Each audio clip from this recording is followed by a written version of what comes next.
Kalayaan Day, pero nakakulong yung Pangulong Duterte. Nagmumuni-muni tayo, nagnilay-nilay tayo. Dahil ang saya-saya, I don't know, ganun yata yun eh. Bigla akong nag-sink in lahat sa utak, sa isipan ko, sa puso ko yung mga real na pangyayari. Okay? Siguro kaya ganito yung feeling ko kasi I know not first hand, yung feeling ni Mama Hanilet, kasi kahit pa paano nagkwentuhan kami, siguro yun yung nagdadala sa emotion ko. I'm praying sana makalabas ng healthy at maayos yung Pangulong Duterte na buhay, you know?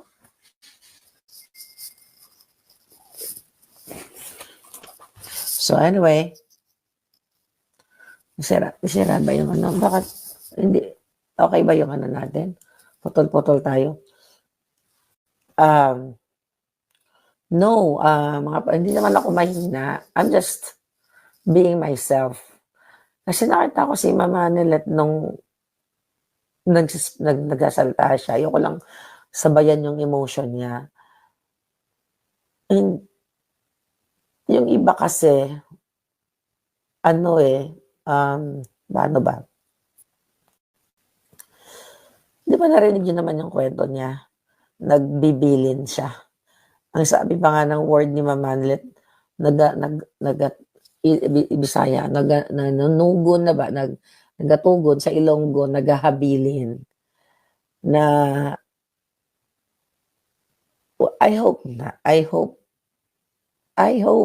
makalabas ng maayos ang Pangulong Duterte dahil nga noong June 12 ay nag-file ng ICC ng interim release, which is, alam ko rin kung saang bansa siya pupunta. I know, pero hindi ko pwedeng sabihin. Right? It's fake news yung tungkol sa Malaysia, sinasabi nila. So fake news yan. At this is not being weak. Okay, I'm being emotional kasi nandito ako eh. Di ba sinabi ni Mama Nilet na nung pumunta siya doon sa Dahig, hindi siya nagsalita, hindi siya nagpa-interview. Nung last yun eh. Nakita niyo yun, di ba, sa vlog? Since sinabi naman niya yung nararamdaman niya kahapon, I think, pwede ko nang sabihin, nung paglabas niya doon sa ICC, ang bigat talaga. Kinuwento ko niya sa amin na nagla-last will si Pangulong Duterte. Nagbibigay ng mga huling habilin or something. At sabi naman niya, okay siya. Pero I think, I don't know. I mean, only God knows. Only God knows.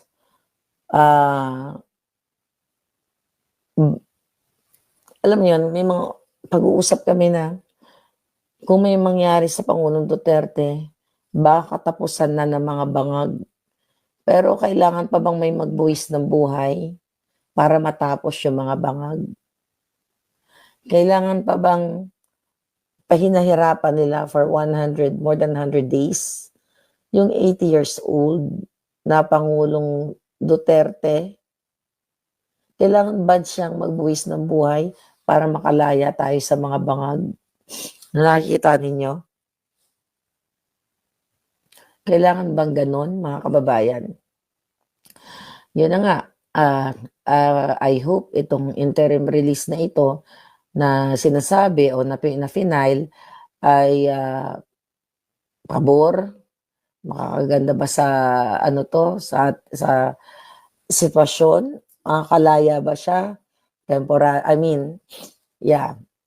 sa custody nitong mga dito sa ICC, makakauwi ba siya, ano ba ang mangyayari dito? Kasi pwede siyang tanggapin ng bansang dalawang yun at isa sa mga bansang yun at pwede siyang madalaw ng kanyang mga pamilya na makikita siya talaga na hindi dito sa kulungan. Pero ang question, maaprubahan ba ito at maayos ba ito? I hope yes. Dahil nga ang reason dito for humanitarian reason, dahil nga 80 years old na siya, mahina na siya, 'di ba?